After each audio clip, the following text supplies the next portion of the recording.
Welcome to another podcast by the Personal Leadership Academy. It's so lovely to have you on here, Tej. Welcome. What a Thanks, treat. Dunya. Oh, you're so welcome. And it's really the pleasure is mine because the guest that we have on today has been an absolute inspiration and a total embodiment of what it means to, really go first and to be willing to do the work and being really dedicated to trying and demonstrating a level of expertise and commitment that I've rarely seen in this world. So, Tej, the pleasure is mine to be able to introduce you and interview you today on the podcast. That's a beautiful introduction. Thank you. And it's heartfelt. I truly mean it. So, for our guests that don't know you, I just wanted to take a little moment and introduce you formally to the podcast.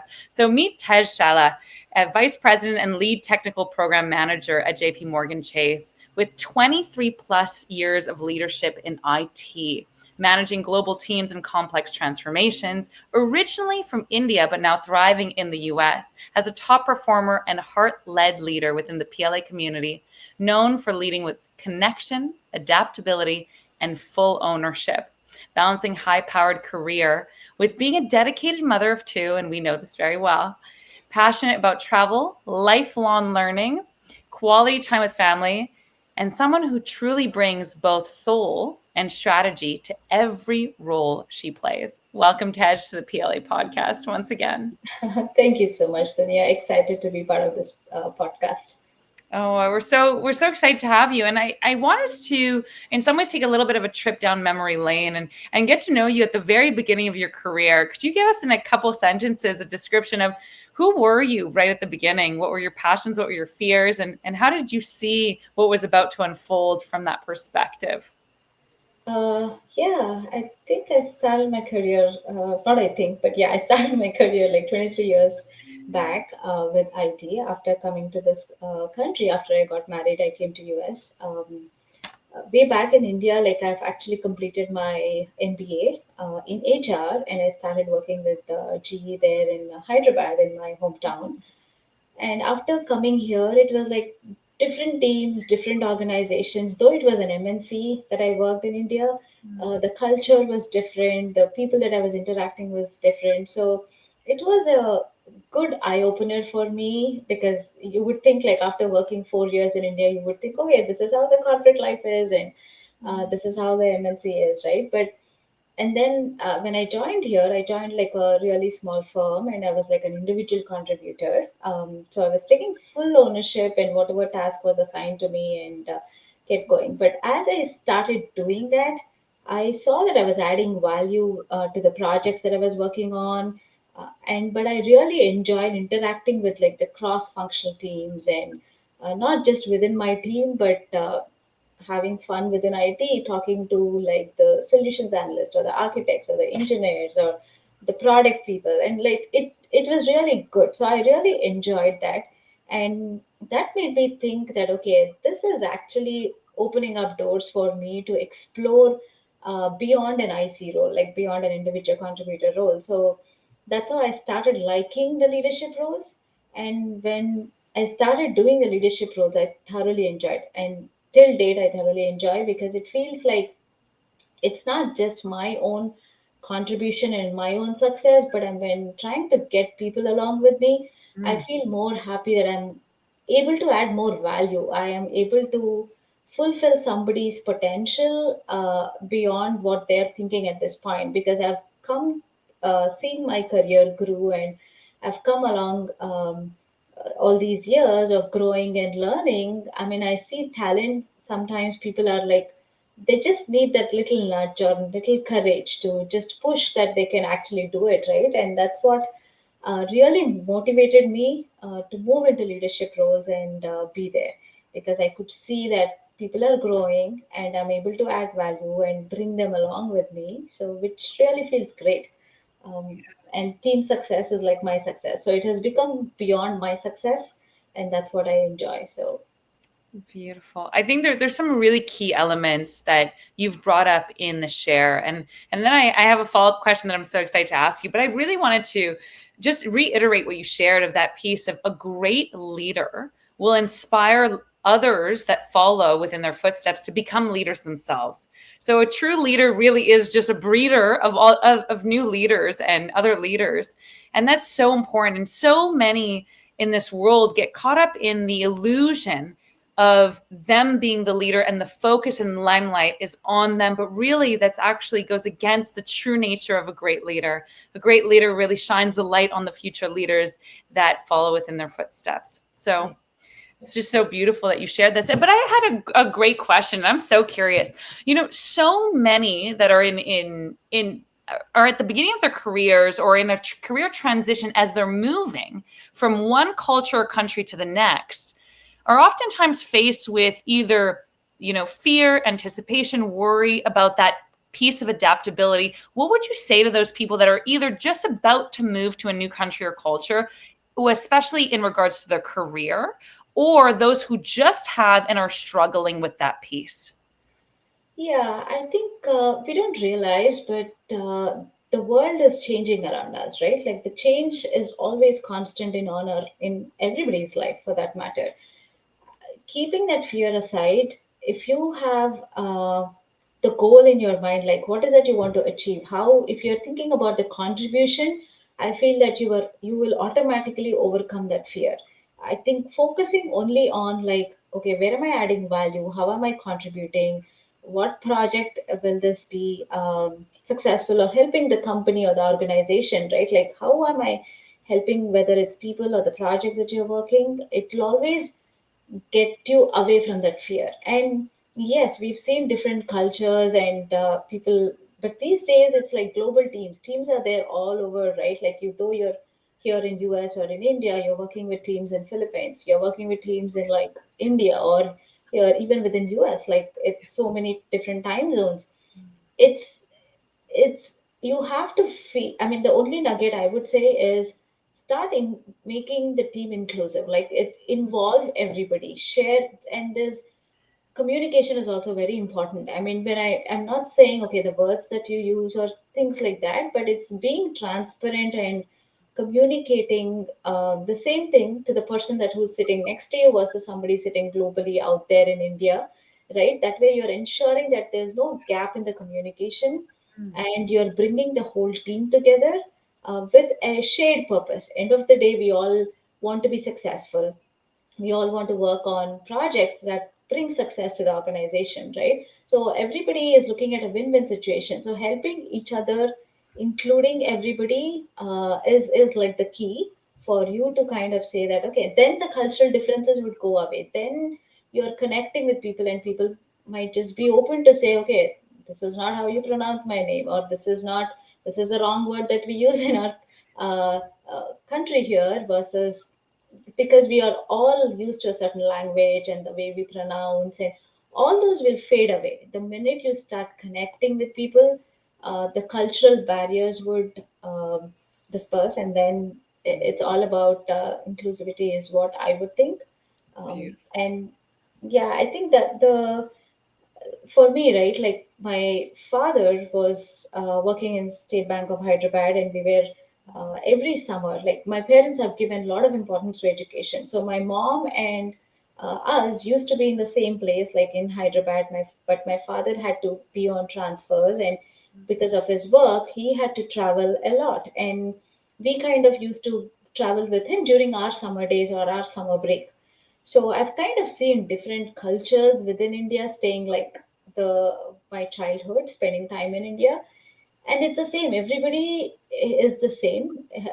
They're different in the way they speak, or but the purpose of why we're all living, why we're all working, why we have families, and we all have so many common interests. So it's a lot easy if you connect with people with those common interests, and it will make your life a little easy. So I think that has opened my eyes as a child to see multicultural and accept people as they are, and Absolutely. get going that way. Yeah. You bring up really important points. I think the biggest thing that came up right when you started share is focusing on the contribution will allow us to be a lot more adaptable and to focus on the points that we have to bring to the table versus where we have to adapt and what might be stressful, and the change and the stress that it's bringing on. So the piece around, contribution, the next was really listening to understand, listening to connect, you know, really getting that common goal. How can we actually work together as a team to really get to that next level? More so in a cohesive unit. And you're right. We live in a time where we're in a global economy. More than ever, we're working with teams in different time zones, from different cultures, with different languages and backgrounds and faiths and belief systems Yeah. and ways of working, really more than ever. And having gotten to know you, Tej, over the last few months, truly, I know you lead so much with your heart and really getting to connect with people. And it's been such a pleasure to get to know you on a much more personal level throughout this journey with PLA. Yeah, yeah, absolutely. Glad that we are able to connect with because of PLA. Then yeah. You mentioned your parents, and I know from the conversations we've had in the past how big of an influence they've had on your life. I want to know a little bit more. Why don't you tell us a little bit more about your childhood and how they still, I know how much they influence, but how they still inspire your work today and how you work? Yeah, yes, as I was mentioning, my parents gave a lot of importance to education. Yeah. And when I was a kid, I was like least bothered about education, to be frank. But they never forced me saying, or they never stressed out saying, okay, she needs to study hard or anything. And that was when I was really, really young. I was going, and I'm a person, I go all in, so I was all in playing pretty much. But as I started growing up, right, I realized that education is a little more than grades. It's more about it's opening up the doors for you, and it's more about the discipline and the skills that you would learn. And so I had that switch, which actually was like a turning point for me to take things seriously. Until then, my parents never worried about my future or never was panicking saying, oh, how would she even grow up and what would she do or what would she become. They were maybe me being the last kid. I think as parents we tend to put a lot of pressure on the first kid versus the last kid, right? That's how we all kind of mold as we age and grow. Maybe the maturity kicks in, or you will let the last kid live their life more than the first kid, which is very funny. But I think that's kind of helped me maybe. But we are three siblings, three sisters, and my mom is a principal and retired as a school principal, and my father is an assistant general manager in bank, so he retired as an AGM. So they really held really good positions in their career, and they still managed their personal life.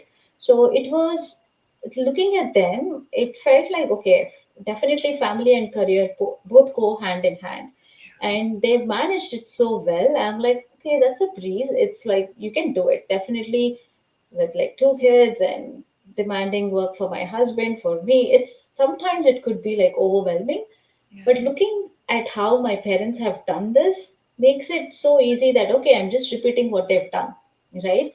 And when we were like kids, my mom really used to like every time my sister got a good grade, I got a good grade, or we kind of won an award or something that we have accomplished, like even if it's a small thing, she used to get this like big rectangle chocolate bar, and those were like new in those days, like the big bars. Otherwise, you used to have the tiny bars, and so that big bar of chocolate, she used to get it for all three of us, irrespective of who got a good grade. So even if my sister got or I got, we all three used to get it. And that indirectly, right, like my mom really taught us how to be in a team, don't leave anybody behind, and celebrate the small wins. And that is so, I call that like the chocolate bar lesson. And I'm so stuck with it even till now. And that has actually helped me to lead my teams better, because I feel that no project is successful just because of one person. There's so many hands that come together, and it's the team that's kind of ensuring that the project is successful, right? As a leader, you can just put the vision out there, but it's the team that's executing. So it's like, and celebrating that wins keeps the momentum. Sometimes we manage like large scale projects which run for like a year or 3 to 4 years span, or small projects which are like just couple of months. But how do you keep that momentum going for the team is like celebrating those small wins and inclusivity, right? Like ensuring that the whole team is up to speed with the purpose of the project, the communication, nobody is feeling left behind. So I feel that this has like stayed with me all my career, and I'm really thankful for my mom for doing that. It's a small gesture. I don't know what made her implement it, but it was a win because yeah, even the grades at that age, my sister used to help me to study, and she used to always push me saying, okay, you better get your good grades. And so it was not like, okay, I just You went can and did. both get the chocolate bar. Yeah, so it was a team effort even from then, like siblings helping each other in whether that was moral support or like yeah. So I feel that yes, that's one of my lesson that I have learned as a kid and I still implement it with my teams.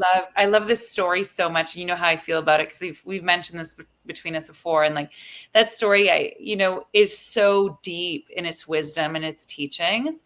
Whether it comes to raising children, whether it comes to team sports, whether it comes to our career and the teams we manage, or the colleagues we get to play along around those projects and those big goals we're trying to achieve, there's so much value in understanding that lesson from an early age. Like, wow, there's, as we say in French, chapeau bas to your parents, a true compliment to them. I know so many people listening are parents and they're struggling. They're highly ambitious. They want more for themselves. They're dealing with these big careers, very demanding, and they're trying to perform in these two ways. And we oftentimes have talked about this in the PLA women's events of, that mom guilt. Like how, and Tej, I know you're such an all-star player in both of those fields of your life. How do you deal with, performing at the top level as a mom and in your career? Yeah, I think when I was like back few years back, right, when parenting was new, it was definitely hard. The realization comes when you start separating some of the tasks. As a parent, you don't want your kid to fail, so you would push them. You're constantly like checking on their grades, or you're constantly worried about what do I feed, and or you are like nudging them, saying, "Oh, you have something to go attend," or you have. But as you start become a little old maybe or mature and you start realizing that there's something like a separation of task. It's your task to give them the environment, it's your task to provide them the right food, the right environment, the right education, but it's also very important to let them realize that they have to start taking ownership. So good. And if they have to fail, let them fail in the early days. Like that's what I personally did with my education, right? And things change when you give the ownership to the kid. That's what I have seen. Like Mm. it's as long as you are getting involved, you are taking the ownership. Obviously the kid would relax and he's like, okay, my mom is worried about my how I'm going to do my exams, or how I'm going to go talk to my counselor, or whatever that is, even a small thing, right? But the minute you start banging off a little but ensuring that you're giving them the environment, it definitely helps them to step forward, start taking ownership, and lead by example. All that you have to do is focus on what's the right thing to do for your family, focus on what's the right thing for you to achieve in your career and personally. They will look at you and learn more than how many ever times you tell them. It wouldn't go into their ears, but I think if I'm spending more time investing on myself, on my growth, or I'm studying or reading books, it's a lot easy for them to follow and do the same thing. At Absolutely. the same time, the one little nugget that personally it has helped me is the difference between like encouragement and praise. I feel that nobody has taught me this earlier, but Mm. there's a subtle difference. Like when you're encouraging your kid or your team member, right? Things like, okay, I really appreciate the effort that you've put in. Shows that they're more valuable, they're adding value, and it's that's the level of encouragement versus just saying good job, right? Or oh, I'm really proud of you. Good. You're using those words, it's showcasing that okay, you are thinking as a superior, I'm thinking as a mom to them, or as a teacher or as a leader, that I'm proud of them. I'm like, they should be proud of what they've done, right? Good job. Like it's more coming from a superiority angle rather than treating them equally and saying, okay, I really appreciate how much effort you put in that, and this adds so much of value to what you have done. They feel contributed, they feel valuable, which automatically will boost their confidence more than, okay, I'm doing this for my mom, and my mom is super proud that I've done. No, you're not here to fulfill your mom's need, right? You're here to reach your full potential.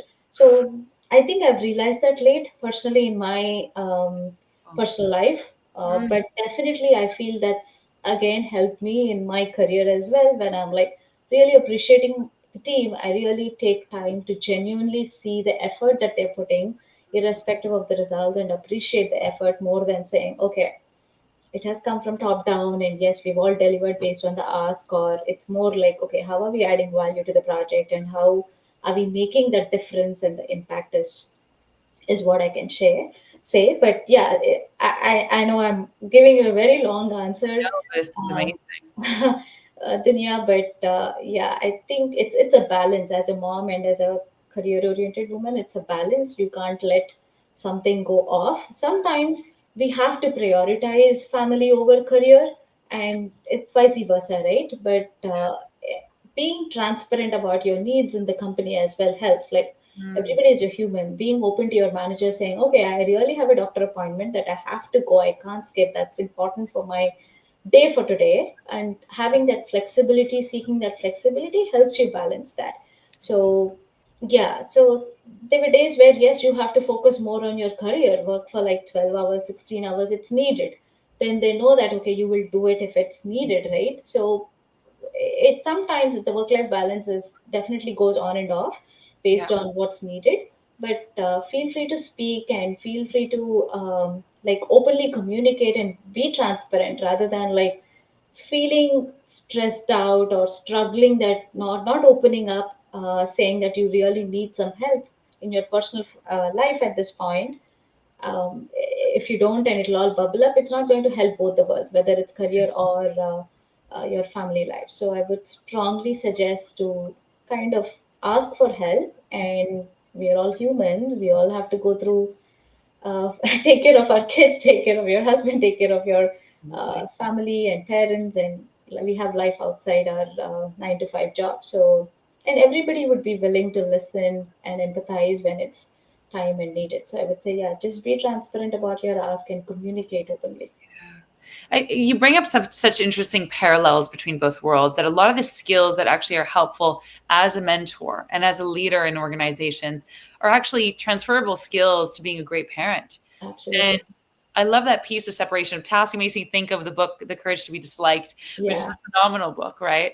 And Yes. it's the teachings are so deep in whether we are a parent or a leader in a great organization, and trying to get out of the way of that shiny limelight as a leader, and really bringing the power back to those we are mentoring, Yeah. our mentees and our children, and really allowing them to take responsibility for the results and the things that are coming for them.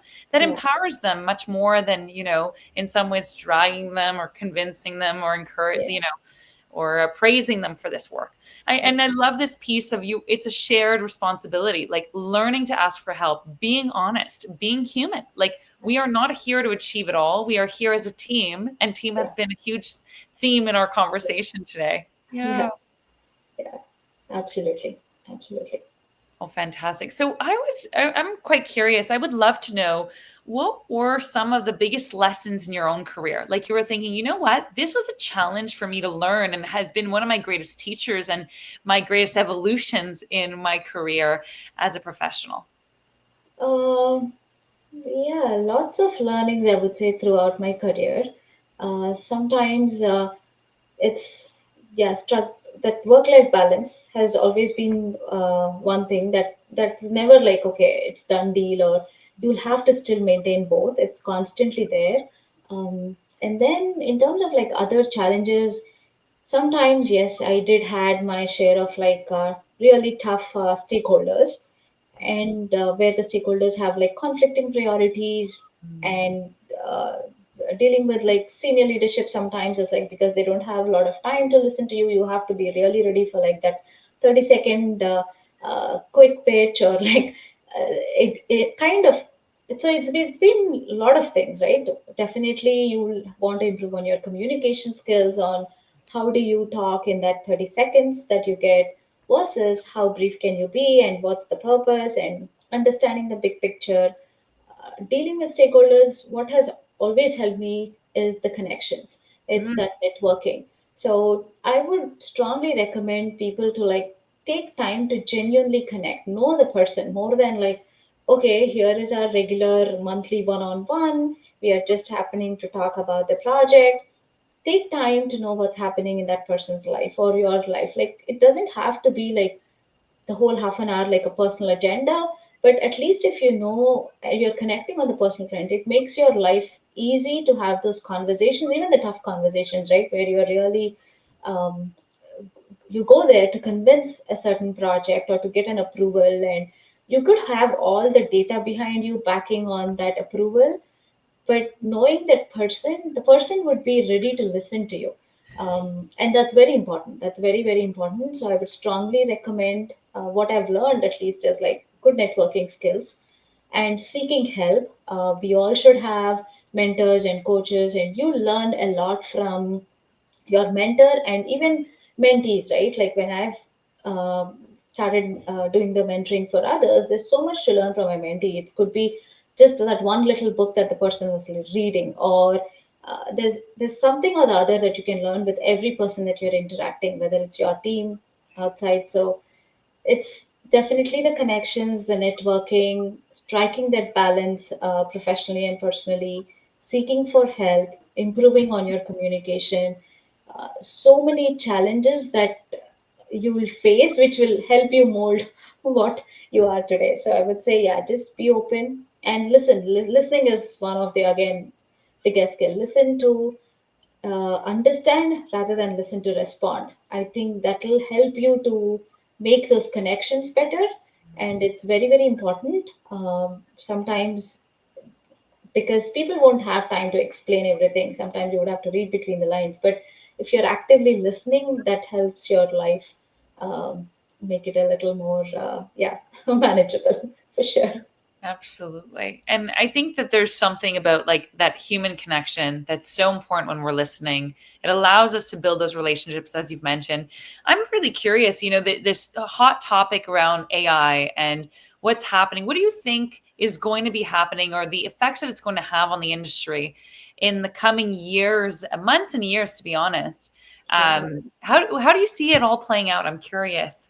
Yeah, definitely. I think every field is going to get touched by AI. It's already here. There's no coming. It's already out there. Time is now for AI, and we all have to be onboarded. I would say things have evolved so much, right? Like where we had like a landline phone to a cell phone right now, which is like a mini tablet. You get to do everything on it, and so technology is constantly evolving with self-driving cars. So AI is just like one more of that, and there is no way that we can avoid AI or escape AI. So it's if you think about it, it can definitely make your life a lot efficient.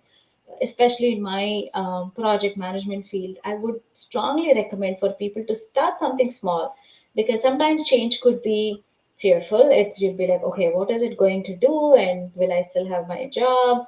Um, I rather than worrying about it, I would strongly recommend to at least understand what is AI and how can you use to eliminate or eradicate all the manual steps that you're doing in your career.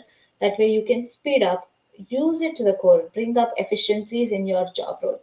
That way you have time to do better outcomes, right? You don't need to, when meetings are happening, you don't need to really sit down and type in the meeting notes and send out as a project management to the whole team. Start using the simple AI note takers. It will capture everything for you and get going. At the same time, there's a lot of room for us to even learn, explore, and see what is it that we have. Like with recent ChatGPT 5, the agentic AI, there's so much that it can do these days, right?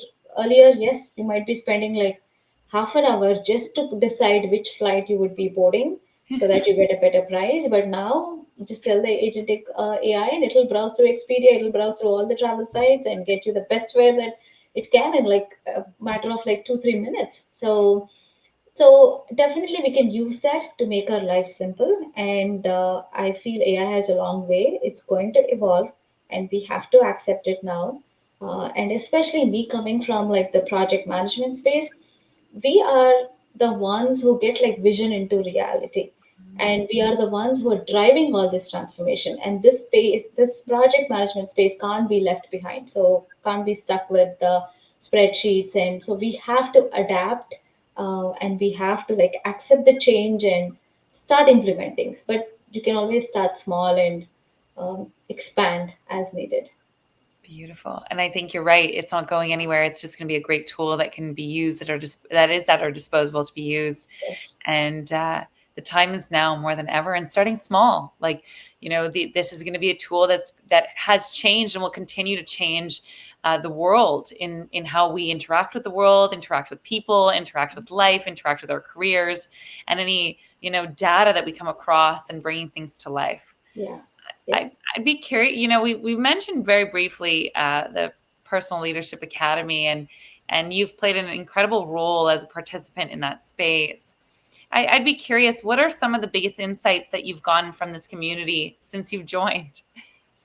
Yeah, I think I'm enjoying the leadership program, Dunya, and I think everybody needs a coach or a mentor, right? They can help you speeden up your career plan, whatever your goals are, whether you want to improve personally or you want to improve professionally, or you want to change in the mindset, you want to improve your communication skills.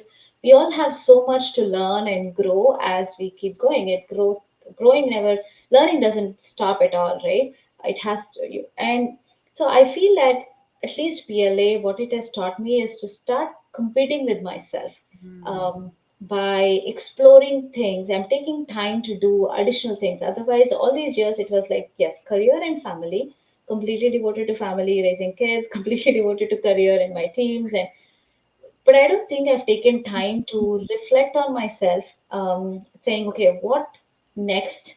What do I do? Where do I go? And how am I adding value? And in terms of like contributing outside to the community, or so I feel that I'm actually taking a lot of time and enjoying the proximity of the people who are growth oriented, who want to improve, who want to continuously learn, who want to take their career to the next level, right? So it's that proximity that keeps you pushing or keeps you driving. Every leader, I feel, still needs that. Just because you're a leader, you're leading a team, doesn't mean that you don't need help. So I feel PLA is like actually helping me to take time and to invest in myself in terms of my growth. So that's what I really enjoy these days. And yeah. Amazing. I think Tej, you've really been an embodiment of someone who truly is committed to doing the work, inside and outside. I've seen you thrive. I've seen you take challenges on head first, go first, do it imperfect, come back, refine, do it again. And it's so inspiring to see. And I think the world is a better place because you're in it, truly. Oh, Like you.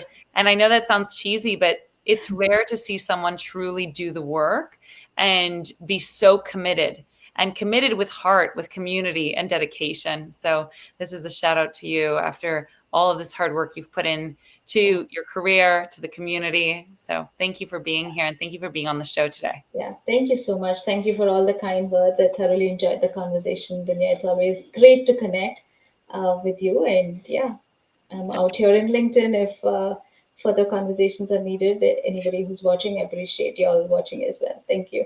amazing. I'm going to put on the screen a QR code in case anyone is curious about what is this PLA community, what happens in PLA, what's going on. This is the free training. It will give you a bite-sized experience, and really, even in the bite-sized experience, there's so much value the leaders provide. It's an incredible space, honestly, having been someone who's been in personal development for years in the coaching field myself.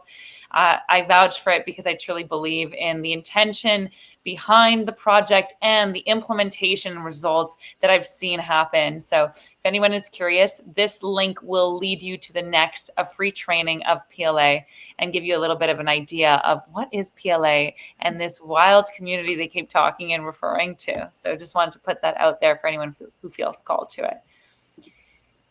Oh, thank you. Any last words, Tej, before we close today's session off, today's episode? Yeah, only thing I would say is keep the curiosity cap on, thinking caps on, and continue to learn and continue to grow. So, yeah, that's all. Beautiful. Amazing. Thank you, Tej, for your time. And thank you to Thank everyone you. listening. If you have any question for Tej, please pop them into the comments below on the LinkedIn post. She will have there out for you. And if you're curious about our next conversation, just tune in to the PLA podcast. We'll talk so soon. Have a nice evening, Yeah, everyone. bye.